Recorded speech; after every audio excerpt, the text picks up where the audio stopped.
And you might think that we would start at the top of the ticket with the governor's race, but this year it's the second slot that's getting the most attention. That $11.6 million is expected to support roads, buildings, and first responders. It's a win-win for residents and the people who protect them. Our Shawanda Jones joins us live in the studio with details on why this week is so important to those who serve. Mixon could face more charges in the stolen vehicle investigation. He was also convicted of burglary in 2004 in Lowndes County. Well, this is an annual event, but talk to us why this event is particularly important this year and relevant this year.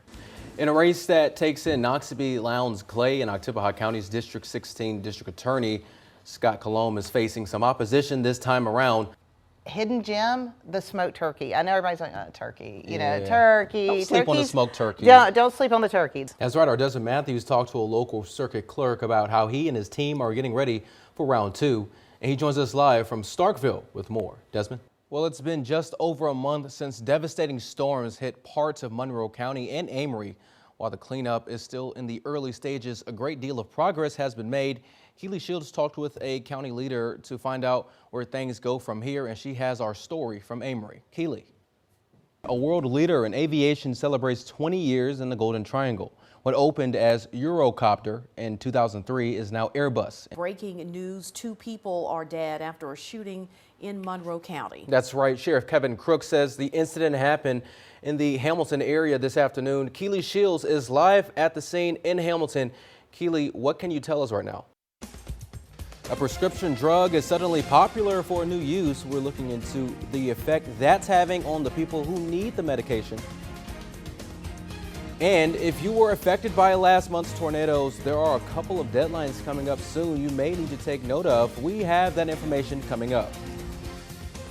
Telling your story, WCBI News at 6 starts now.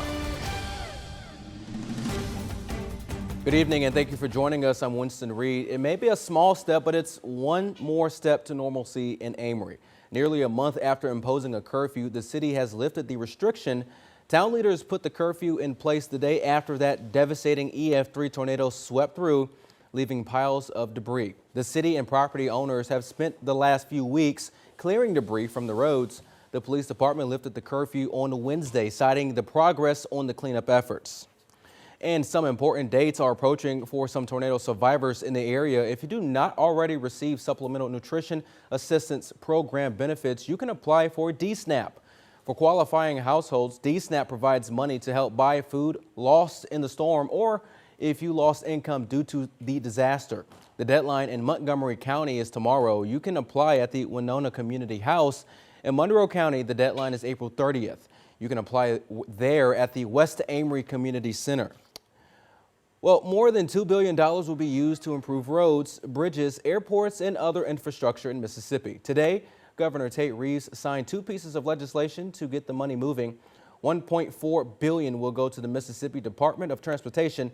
No specific projects were in the bill, meaning MDOT has the flexibility to choose the improvements. Senate Bill 3120 has money for specific projects along with the Emergency Road and Bridge Repair Fund. $30 million will be used to improve ports, airports, and rail projects. $40 million will be used to match federal funds. A former Mississippi wrestler is the latest person facing a federal indictment in the state welfare scandal. Ted DiBiase Jr. is facing 1 count of conspiracy to commit wire fraud, 6 counts of wire fraud, 2 counts of theft concerning programs receiving federal funds, and 4 counts of money laundering related to the misuse of millions of dollars in temporary assistance for needy families and emergency food assistance program funding. Our statewide news partner WLBT reports that DiBiase is accused of using the money meant for needy families to buy a boat and a vehicle, along with making a down payment on a home. Federal prosecutors believe DiBiase, through his companies, quote, entered into at least 5 sham contracts, unquote, with the Family Resource Center of North Mississippi in Tupelo and the Mississippi Community Education Center.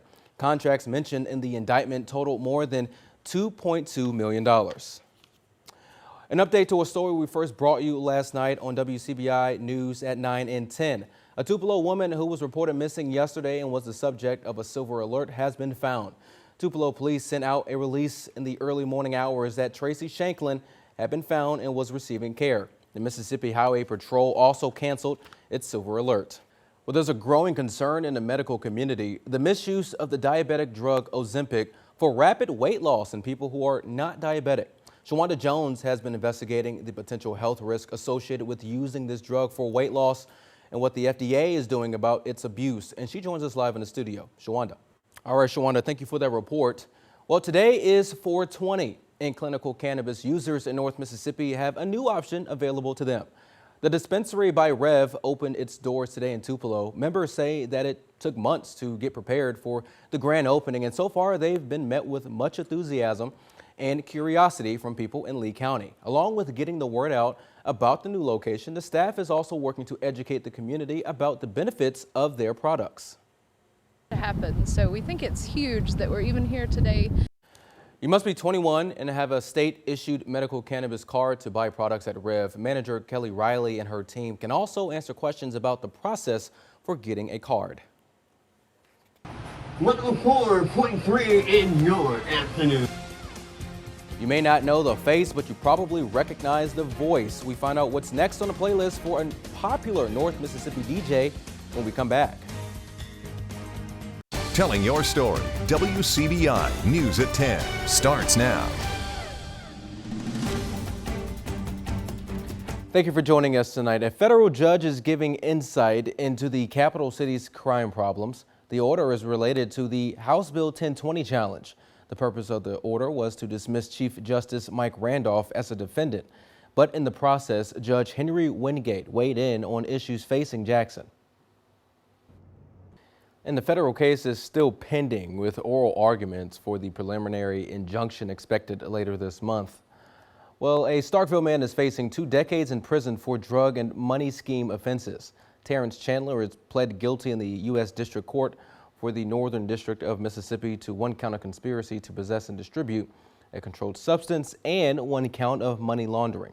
Court records show that Chandler was involved in a drug trafficking organization responsible for transporting large quantities of marijuana and methamphetamine from Texas and distributing them to Mississippi and other places. Chandler was indicted along with 14 other individuals. He is sentenced to 20 years in prison.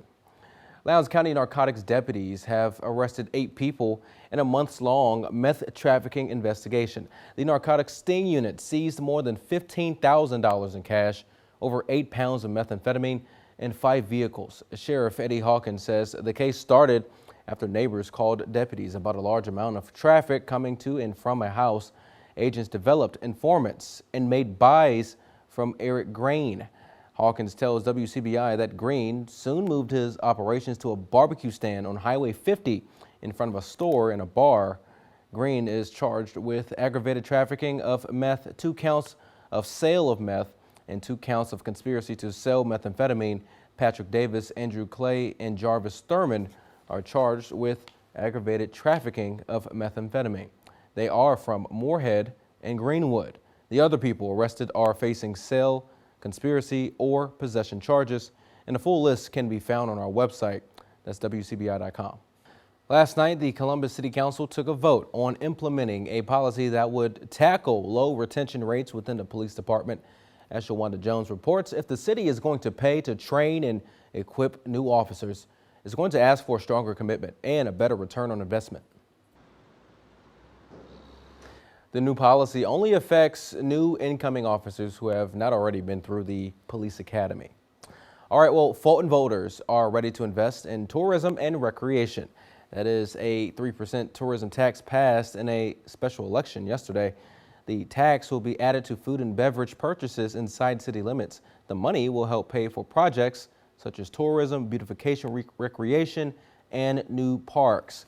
Mayor Emily Quinn says specific projects could include demolishing the old county jail and putting in a green space or a pocket park or museum. She says city leaders will now form a Fulton Forward committee to formulate plans and determine the next steps. Well, the Columbus Municipal School District is helping out students and their families this summer. The district is taking care of weekday meals planning with its annual summer feeding program. Children 18 and under can grab a free breakfast and lunch Monday through Friday. Every school except Union Academy is serving the meals. Breakfast is served from 7:30 until 8:30, and you can pick up lunch from 11 to noon. The program has been up and running about a week now and has proved to be very popular this year. Columbus's summer feeding program continues until July 14th. The Starkville-Oktibbeha County School District started its feeding program this week. Kids there can enjoy breakfast and lunch at either Henderson Ward, Stewart Elementary, or at the Partnership Middle School. Ashley, back to you.